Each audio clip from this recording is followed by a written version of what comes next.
o dia em que algo terrível sairá do buraco mais profundo do mundo. A Bíblia fala de um momento em que as profundezas do abismo serão vomitadas ao mundo. Ela descreve um período em que o mundo espiritual, negado por muitos, irá se manifestar na Terra, relatando um momento em que a atmosfera da Terra mudará, o ar ficará cheio de fumaça do abismo, escurecendo o sol e marcando o início de um tempo de tribulação.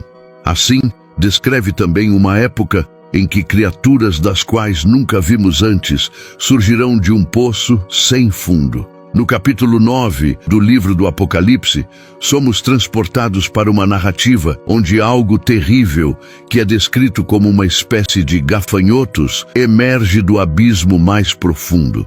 Este capítulo é repleto de seres sobrenaturais e eventos proféticos que mostram um pouco do mundo espiritual se entrelaçando com o nosso reino terrestre. Nele, testemunhamos dois exércitos assustadores sendo liberados, o exército do poço e o exército do leste. Em Apocalipse, capítulo 9, versículos 1 a 12 diz: O quinto anjo tocou a trombeta e viu uma estrela que caiu do céu para a terra. Foi-lhe dada a chave do poço, e quando ele abriu o poço do abismo, subiu dele uma fumaça, como a fumaça de uma grande fornalha. Assim o sol e o ar foram escurecidos pela fumaça do poço. Da fumaça saíram gafanhotos, e foi-lhes dado poder, como o poder que têm os escorpiões da terra.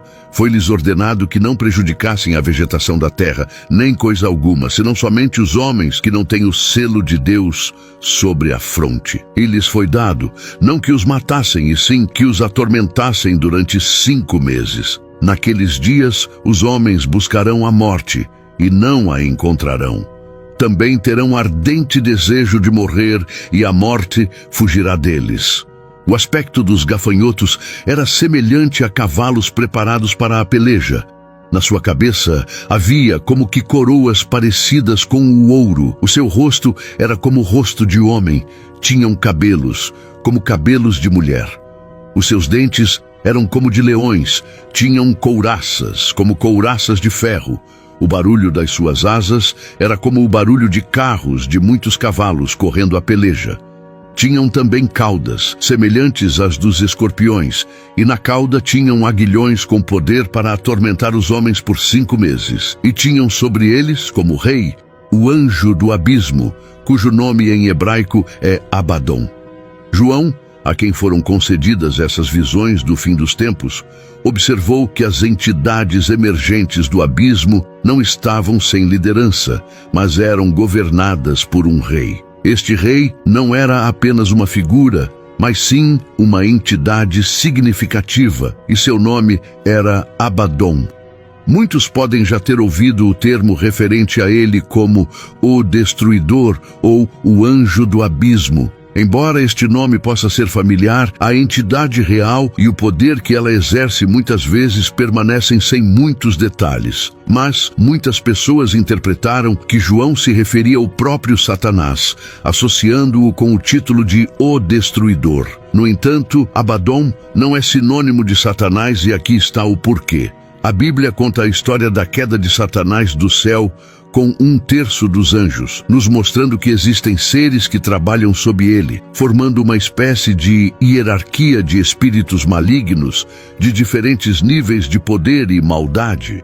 Assim como existem anjos líderes como arcanjos no céu, que guiam outros anjos em tarefas como lutar e entregar as mensagens de Deus, existem líderes de anjos no reino de Satanás também.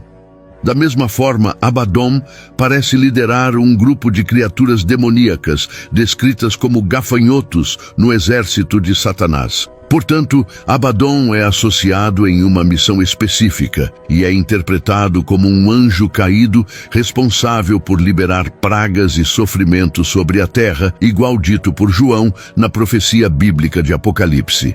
Sendo assim, podemos chegar à conclusão que ele será o Destruidor, e que são duas figuras diferentes na narrativa bíblica. Agora vamos entender um pouco mais sobre essas entidades que habitam no poço. Percebemos que o uso do termo gafanhotos na Bíblia é um pouco sem contexto, Mas investigando suas descrições, podemos perceber desvios significativos das nossas interpretações do que realmente seriam esses gafanhotos. Em Apocalipse capítulo 9, versículos 7 ao 10, relata: pinta-os com formas de cavalos preparados para a batalha, cabeças coroadas como humanos, cabelos de mulher, dentes de leão e peitorais de ferro. Suas asas se harmonizam ao som de carruagens lideradas por muitos cavalos correndo para a batalha, e suas caudas são semelhantes a escorpiões. Esta passagem relata que a representação de João sobre os gafanhotos é uma metáfora. Eles podem ter sido usados para representar a missão que essas entidades farão e a quantidade dos mesmos. Gafanhotos tradicionais são sinônimos da destruição da vida vegetal e são normalmente incontáveis, aparecendo em milhares ou centenas de milhares. E de acordo com o relato, eles evitam plantas e atacam homens como escorpiões atacam. E podemos chegar à conclusão de que eles são uma visual representação das hordas de demônios soltas sobre a terra e serão literalmente inumeráveis. É importante ressaltar que existem outras interpretações sobre quem são esses gafanhotos, pois João, limitado pela linguagem e conhecimento de seu tempo, os descreveu em termos que ele entendia, relacionando-os a gafanhotos devido à sua aparência, quantidades ou capacidades destrutivas. Agora, o que seria o exército do leste, que também foi relatado no capítulo 9 de Apocalipse? Vamos conferir a seguinte passagem para entendermos. Apocalipse capítulo 9, versículos 13 ao 21. Então o sexto anjo tocou a sua trombeta e ouvi uma voz que vinha das quatro pontas do altar de ouro que está diante de Deus. Ela dizia ao sexto anjo, que tinha a trombeta: solte os quatro anjos que estão amarrados junto ao grande rio Eufrates. E foram soltos os quatro anjos que estavam preparados para a hora, o dia, o mês e o ano, a fim de matar 1/3 da humanidade. O número dos cavaleiros do exército era de 20.000 vezes 10 milhares de milhares. Eu ouvi o seu número. Assim vi os cavalos nessa visão. Os que os montavam usavam couraças vermelhas, azuis e amarelas. As cabeças dos cavalos eram como cabeças de leões, e de suas bocas saía fogo, fumaça e enxofre.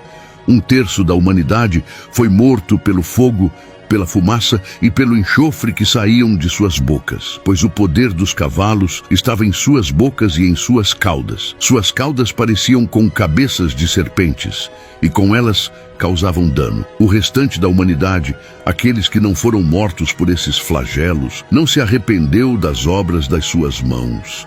Eles não deixaram de adorar os demônios e os ídolos de ouro, prata, bronze, pedra e madeira, ídolos que não podem ver, ouvir nem andar. Não se arrependeram dos seus homicídios, das suas feitiçarias, das suas imoralidades sexuais, nem dos seus roubos.